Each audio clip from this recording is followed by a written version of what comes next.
Hey guys, Beth Murphy here. How are you this morning?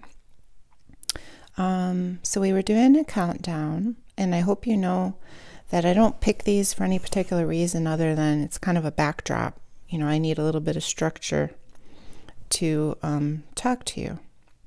So sometimes I agree with these, and sometimes I don't. But I'm always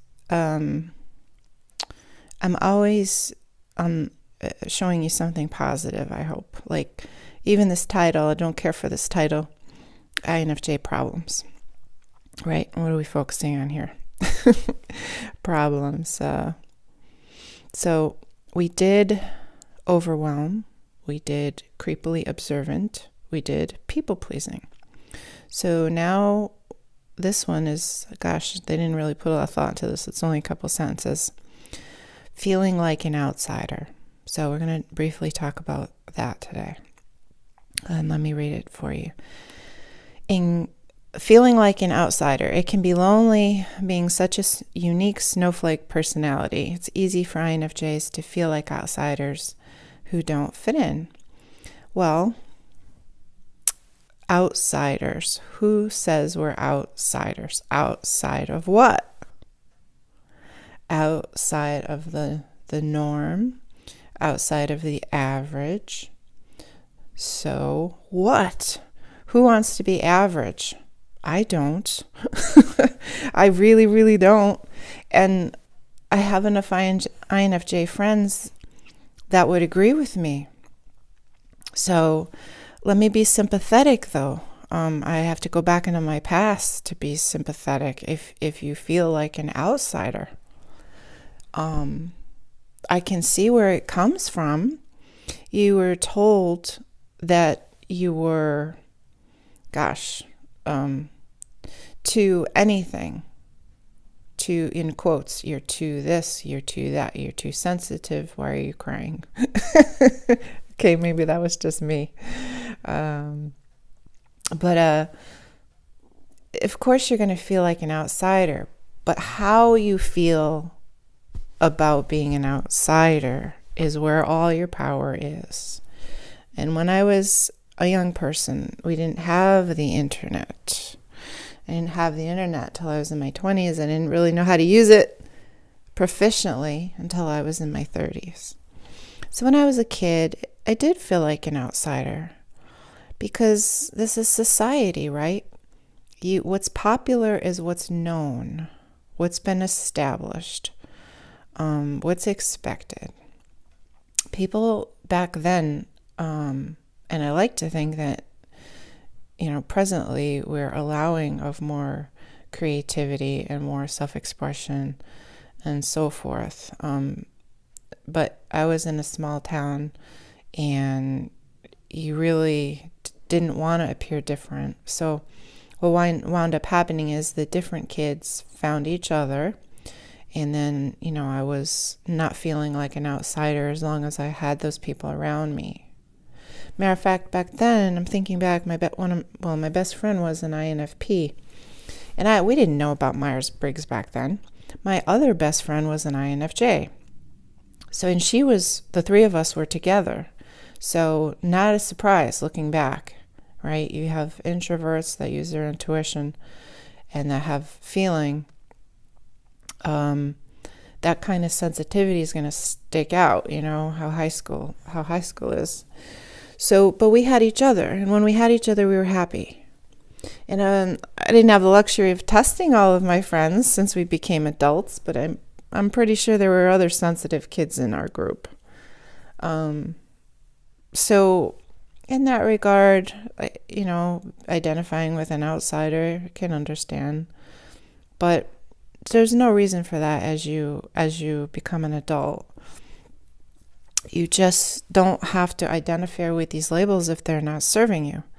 So rather than say outsider, I would say feeling like a visionary.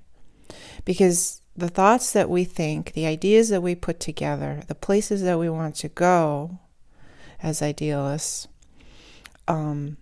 might make us an outsider, but it's outside the box where all the good stuff is, right? Aren't you proud of that? I'm proud of that. Thinking outside of the box. These are my favorite parts of myself. So you have to love that you're different. I'm honored that I'm different. I'm blessed that I'm different. I'm interested that I'm different. I'm excited that I'm different.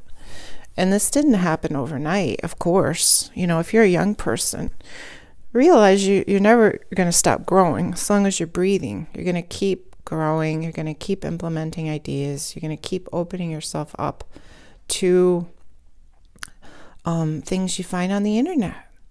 There's just no reason to feel like an outsider in the present day with the connections that we have on the internet. I have found INFJ friends in this manner. And you're not alone. You can't feel like an outsider when there's more of you. And then you become comfortable. And what happens when you become comfortable? You are more naturally allowing of yourself. And then when you are with other types, you're not having that filter. You're not tightening your grip so much. You're not hiding parts of yourself at a party. You're not as reluctant to hide who you really are, because it's almost like you fool yourself, you fool your ego.